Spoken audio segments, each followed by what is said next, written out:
সুপ্রিয় দর্শক, আজ আমি একটা নতুন কনসেপ্ট নিয়ে কথা বলবো, যা একেবারেই বাংলাদেশের জন্য প্রথম।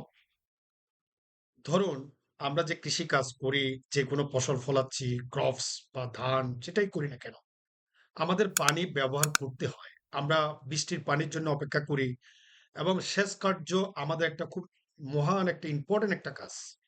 সেচ কার্য ছাড়া আমি কোনো ধরনের ফসল ফলাইতে পারি না, যেটা বিশ্বব্যাপী এটার একটা সমস্যা থেকেই যায়। সেই ধরনের একটা প্রোডাক্ট, জাপানিজ টেকনোলজি, যার নাম হচ্ছে ইএফ পলিমার। এই ধরনের একটা প্যাকেটে, এটা ১ কেজির একটা প্যাক।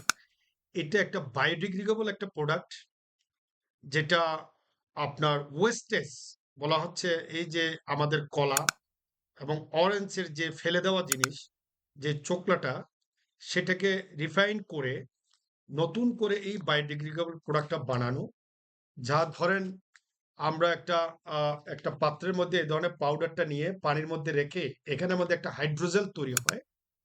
এই হাইড্রোজেলটা মাটির সাথে মিক্স করে দিলে আপনার কোনো ধরনের পানি আর দেওয়া লাগবে না। যেমন ধরেন, এটা একটা পাউডার, এটা মাটির সাথে মিক্স করে একবার পানি দেওয়া, অথবা যদি একবার বৃষ্টি হয়ে যায়, তাহলে ৫ মাস পর্যন্ত এখানে আর পানি না দিলেও আপনার কোনো সমস্যা হবে না।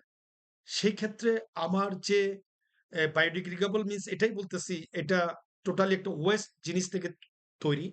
যা বলেছি আগে, আমাদের কলার ওয়েস্ট উচ্ছিষ্ট অংশ এবং হচ্ছে অরেঞ্জের উচ্ছিষ্ট অংশ এবং আরো আদার্স কিছু কম্পোনেন্ট মিলে এটা তৈরি। এবং এটা ১ একর জায়গাতে মাত্র ৫ কেজি ম্যাটেরিয়ালস এটা আমাদের কাজে লাগবে ক্যালকুলেশনে। এবং সেক্ষেত্রে বিদ্যুৎ সেভ এবং পানি সেভ এবং লেবার যারা কাজ করে বারবার পানি দেওয়া, সেটাও সেভ। এটা একটা নতুন একটা প্রযুক্তি জাপানিজরা করেছে এবং জাপানে স্টিল এইভাবে চাষাবাদ করা হচ্ছে। ইন্ডিয়ার রাজস্থানে এইভাবে করা হচ্ছে, যেখানে পানির খুব অভাব।